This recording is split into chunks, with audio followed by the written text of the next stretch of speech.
नमस्कार। तो आज हम भारतीय लोकतंत्र के उस इंजन रूम के अंदर झांकने वाले हैं जहां से पूरा देश चलता है, यानी हमारी संसद।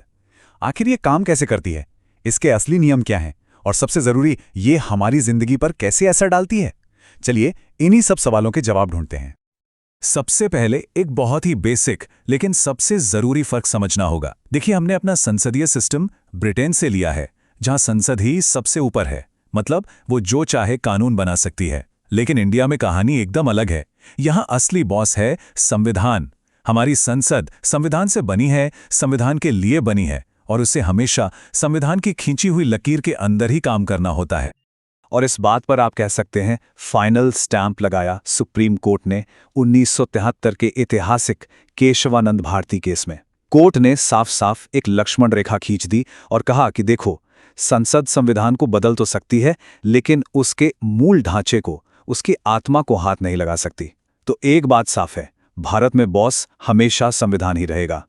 तो एक नजर डालते हैं कि आज हम क्या क्या समझने वाले हैं। हम भारत की संवैधानिक संप्रभुता की नींव से शुरू करेंगे, फिर संसद की 3 खंभों की बनावट को देखेंगे, इसके बाद लोकसभा और राज्यसभा के बीच की दिलचस्प खींचतान को समझेंगे, संसद की असली ताकत क्या है ये जानेंगे, और आखिर में ये देखेंगे कि कैसे एक छोटा सा आइडिया देश का कानून बन जाता है। तो शुरू करते हैं पहले पॉइंट से, भारत की संवैधानिक संप्रभुता। जैसा हमने अभी बात की, इसका सीधा सा मतलब है कि संविधान ही सबसे बड़ा नियम है, ग्रैंड नॉर्म है। संसद इसकी मालिक नहीं, बल्कि इसकी बनाई हुई एक संस्था है जो इसके ही नियमों से बंधी है। ठीक है, तो नींव तो समझ आ गई। अब जरा इस लोकतंत्र के इंजन के कल पुर्जों को और करीब से देखते हैं। हमारा दूसरा सेक्शन है संसद के 3 स्तंभ। और इसके लिए हमें कहीं और जाने की जरूरत नहीं। संविधान का आर्टिकल 79 खुद संसद का पूरा ब्लूप्रिंट दे देता है। यह साफ कहता है कि संसद का मतलब सिर्फ 2 सदन यानी राज्यसभा और लोकसभा नहीं है। नहीं, इसमें एक तीसरा और कह सकते हैं सबसे अहम हिस्सा भी है, और वो है हमारे राष्ट्रपति। सोचिए, ये कितनी यूनिक व्यवस्था है। ये बात बहुत दिलचस्प है। राष्ट्रपति जो सरकार यानी एग्जीक्यूटिव के हेड है, वो ही कानून बनाने वाली संस्था यानी लेजिस्लेचर का भी अटूट हिस्सा है। ये दिखाता है कि भारत में सरकार और संसद 2 अलग-अलग दुनिया नहीं है, बल्कि एक दूसरे में गुथी हुई हैं। मतलब ये साफ है कि राष्ट्रपति सिर्फ एक रबर स्टैंप नहीं है, हो ही नहीं सकते। तो फिर राष्ट्रपति की लेजिस्लेटिव पावर्स क्या-क्या हैं? वो संसद के सत्र बुलाते हैं और उन्हें खत्म करते हैं। कोई भी बिल उनकी मोहर के बिना कानून नहीं बन सकता। और जब संसद का सेशन न चल रहा हो, तो वो ऑर्डिनेंस यानी अध्यादेश भी जारी कर सकते हैं, जो एक टेम्परेरी कानून की तरह काम करता है।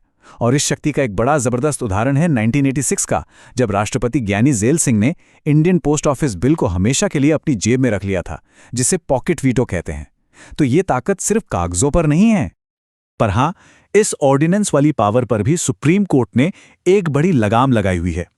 कोर्ट ने कई बार यह साफ किया है कि यह सरकार के लिए कानून बनाने का कोई बैकडोर एंट्री नहीं हो सकता। यह एक इमरजेंसी पावर है जो खास हालात के लिए है, न कि रोजमर्रा के काम के लिए। चलिए अब आते हैं संसद के 2 सदनों पर और समझते हैं इनकी कहानी। लोकसभा बनाम राज्यसभा।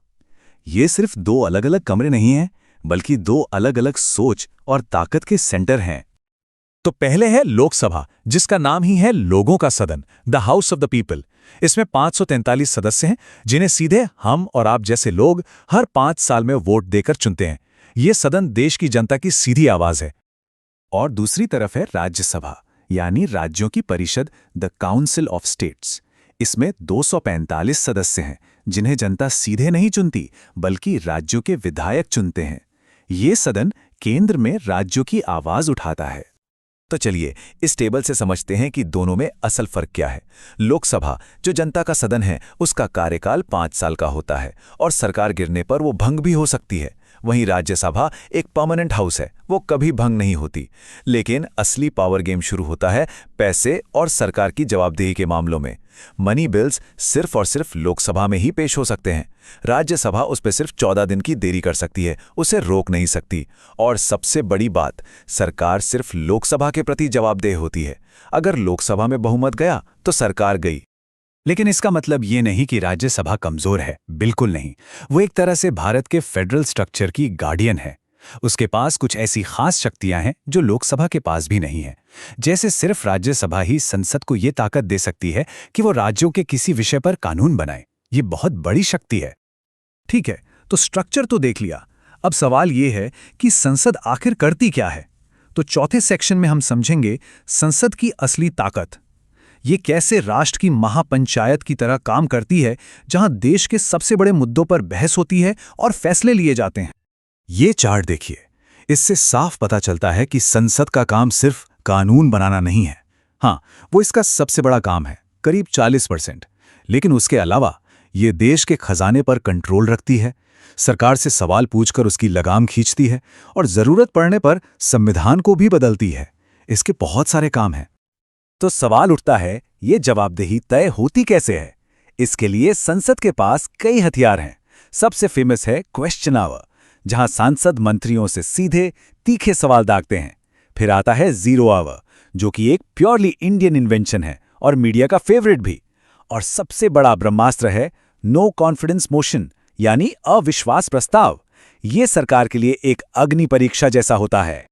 अब पैसे पे कंट्रोल का एक और बड़ा ही मजेदार टूल है, जिसे कहते हैं कटौती प्रस्ताव या कट मोशन। सोचिए, सरकार किसी मंत्रालय के लिए 100 करोड़ रुपए मांगती है और विपक्ष कहता है कि हम आपकी नीति से खुश नहीं है, इसलिए हम इस मांग को 1 रुपया कम करने का प्रस्ताव लाते हैं। अब जाहिर है 1 रुपये से क्या फर्क पड़ेगा, लेकिन अगर ये प्रस्ताव पास हो गया तो इसे सरकार की हार माना जाता है और उसे इस्तीफा देना पड़ सकता है। ये विरोध जताने का एक बहुत ही पावरफुल सिंबॉलिक तरीका है। और चलिए, अब आते हैं सबसे आखिरी और शायद सबसे जरूरी सवाल पर। आखिर एक कानून बनता कैसे है? चलिए, एक बिल के एक्ट बनने के पूरे सफर को देखते हैं। तो एक आइडिया, देश का कानून बनता कैसे है? क्या है वो पूरा सफर?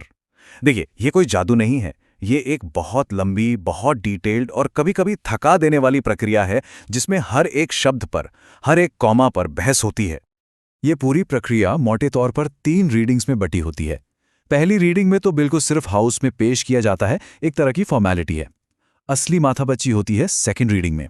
यहाँ बिल के हर क्लॉज पर, हर शब्द पर बहस होती है। अक्सर इसे और गहराई से जांचने के लिए एक संसदीय समिति को भी भेजा जाता है। और सब कुछ हो जाने के बाद तीसरी रीडिंग में पूरे बिल पर एक फाइनल बहस होती है और फिर होती है वोटिंग, हाँ या ना। लेकिन सोचिए, क्या होता है जब दोनों सदनों में किसी बिल को लेकर मामला अटक जाए? मान लीजिए लोकसभा ने पास कर दिया पर राज्यसभा ने रोक दिया, तो क्या वो बिल वहीं खत्म हो जाता है? नहीं, ऐसे डेडलॉक को तोड़ने के लिए हमारे संविधान निर्माताओं ने एक ब्रह्मास्त्र बनाया है, जिसे कहते हैं जॉइंट सिटिंग, यानी संयुक्त बैठक। आर्टिकल 08 के तहत राष्ट्रपति दोनों सदनों को एक साथ एक ही हॉल में बिठा सकते हैं। अब क्योंकि लोकसभा के मेंबर्स राज्यसभा से लगभग डबल हैं, तो जाहिर है कि जॉइंट सिटिंग में लोकसभा की बात ही मानी जाती है। और आपको जानकर हैरानी होगी कि भारतीय इतिहास में ऐसा सिर्फ 3 बार हुआ है।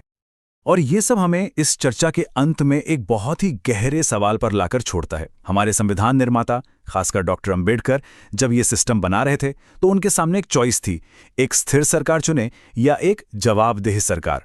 और उन्होंने स्थिरता के ऊपर जवाबदेही को चुना। उनका मानना था कि एक सरकार का रोज-रोज संसद में जवाब देना ज्यादा जरूरी है, भले ही उसकी वजह से सरकार के गिरने का खतरा बना रहे। तो क्या ये भारत के लिए सही फैसला था? ये एक ऐसा सवाल है जिस पर सोचना आज भी उतना ही जरूरी है।